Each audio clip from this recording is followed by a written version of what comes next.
Hi guys, and welcome to Simpler Meal, and I am Jay. Thank you for clicking on this video. If this is your first time seeing me, that's okay. If you've been here for a while, you probably be like, girl, it's been 2-3 years. That's okay.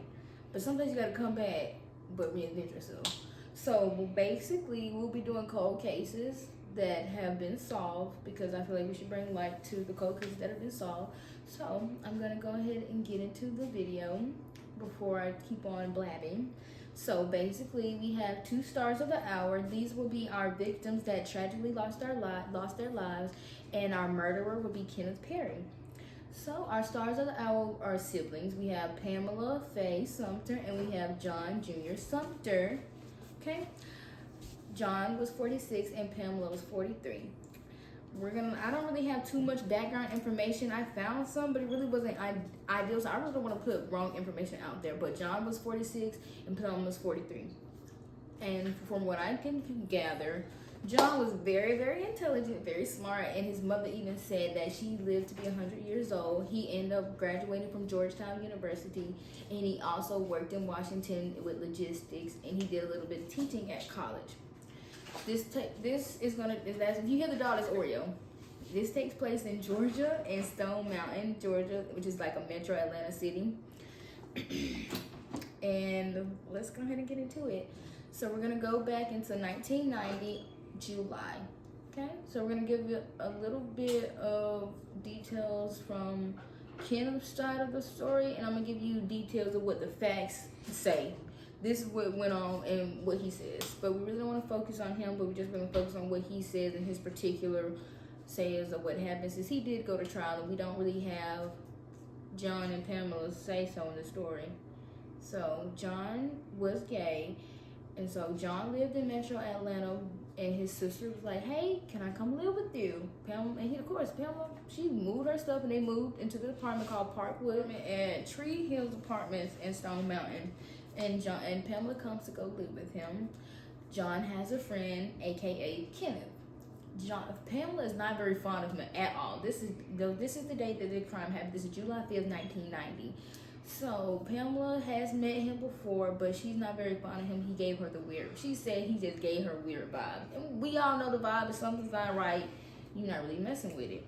So on this day, Pamela wasn't really messing with Kenneth, so she goes to her room, but Pamela goes to her room. John and Perry hang out for a little bit. They talk and stuff, and then John goes upstairs and, hey, Pamela, we're going out. Do you want to come? She's like, no, because she really doesn't feel Perry. So they go out, and by the time they come back, it's nighttime.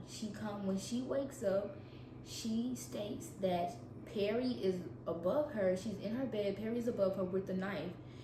And from there, he stabs her, strangles her, and rapes her. But Pamela does get away. She runs next door to her neighbors. She collapses in the doorway. She tells them, "Hey, I've been stabbed and strangled. My brother, he's still up there. We need help." So they call the Metro Atlanta police, and this is the Cobb County police. They call the Cobb County police. They report there. They see the scene. Pamela at this time, Pamela is still alive, so she tells everybody what happened to her. She tells the police that I've been raped and he stabbed me and I've been strangled, and my brother was upstairs. So the AMT, they help Pamela. They get her away. They get her some help. And while the other half of police, they go upstairs and they go check the scene out. They come upstairs and they found John has been stabbed in his abdomen, and a couch was placed over him. Now the living room and the kitchen was all in disarray because, obviously disarray because Kenneth just came through bashing things. So they did get fingerprints from the dishes in the knife, if I'm not mistaken. The dishes in the knife, because the knife was there at the scene. So they were able to get fingerprints for those 2 items. So let's go to the hospital. So John is pronounced dead on the scene. Pamela is there. They're getting her help. They do a rape kit on her, but things aren't looking good. Her injuries are very severe. So they ended up putting her on a ventilator. And within 2 weeks, on August 5th, Pamela takes her last breath and she dies. without any leads or anything. And with it being the 1990s, understandable, we do have they had the fingerprints and they did have the knife that had the fingerprint on them, but because it was the 1990s, they really couldn't do anything with it. You think with advances in technology, they would find a fingerprint, but if it's not in the system, they couldn't do anything. So with that, the case goes cold for almost 30 years. And all they have is Pamela's statement that he was my friend, he was my brother's friend, he's from Detroit, and she couldn't tell him much more because she really didn't know Perry like that. So with that and the DNA they have, so 30 years later, finally, the GDOE finally tests the case. So with this, it really takes funding. So now that they have funding, they tested. There's evidence, side note, there's so much evidence that's sitting on shelves that have not yet tested. So now that they have the funding, they send the sample off and it doesn't hit in Georgia. They don't get a match nowhere in Georgia. But because Pamela said that he was from Detroit, they run it in Michigan. And they get a hit. They get a hit in Detroit, Michigan. A sexual assault case happened in 1992, and it was Kenneth Perry's girlfriend at the time. She called the police, and she ended up dropping the charges on him because she didn't want to proceed with it. But his DNA was on file, and with that, Kenneth Perry was a match. During this time, Kenneth was in his 20s, but he was very young. So we're gonna fast forward. Remember that he's 20, but by the time they get him, he's 55. He's a 55-year-old man now. So now that the Georgia policemen have Georgia police have found him. They find him. They got a match. Now they gotta locate him, and they locate him in Loganville, Georgia, which is really nothing but a hop, skip away. He's really close.